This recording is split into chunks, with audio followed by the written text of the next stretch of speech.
Îl invit pe domnul Victor Zubco, președintele Tineretului Democrat al partidului. Se pregătește doamna Nina Țurcanu.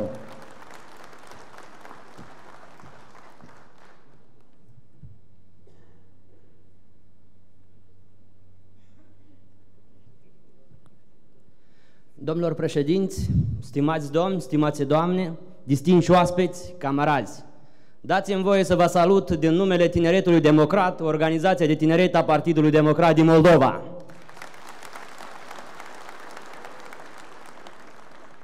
Noi, tinerii, vrem să reconfirmăm încă o dată crezul nostru. Viitorul fără tineri în politic este un viitor zero, pentru că tinerii sunt acel motor în societate care aducă o schimbare.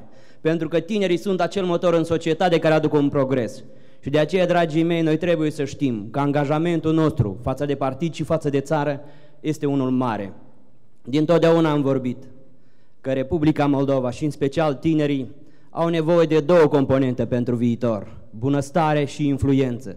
Sunt lucrurile care lipsesc astăzi, pentru că din cele 27% cât constituie tinerii astăzi, jumătate din ei ar vrea să plece peste hotarele țării. Aceasta arată că avem o mare problemă. Iar noi, în acest context, Partidul Democrat din Moldova, continuăm să îndrăznim să fim corecți în raport cu ei și le spunem: noi nu am uitat de unde am venit și nu am uitat ce am promis. De aceea noi pe viitor le vom da tinerilor aceste două componente: bunăstare și influență. Ce înseamnă asta într-un viitor? Asta înseamnă educație, unde accentul se pune pe calitate, echitate și concurență intelectuală.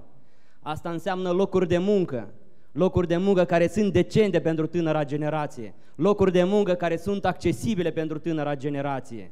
Aceasta înseamnă programe finanțate în domeniul construcției de locuințe pentru tinerele familii. Asta înseamnă tineri activi într-un stat, oameni care sunt încurajați de putere, oameni care sunt stimulați pentru a se încadra în această țară, pentru a aduce un rezultat mai bun. Dragii mei,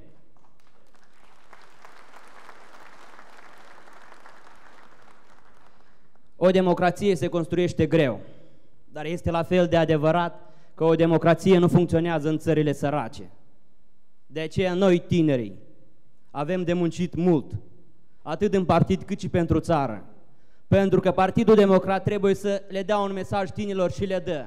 El este vocea, el este șansa și puterea tinerilor de a izbuti în viitor. În acest sens, n-am să vă mai rețin mai mult, dar am să vă spun două lucruri care trebuie să fie cruciale pentru noi toți. Toți tinerii în Republica Moldova care ne văd sau ne aud trebuie să înțeleagă un lucru: Republica Moldova este țara mea, iar Partidul Democrat este partidul meu. Vă mulțumesc!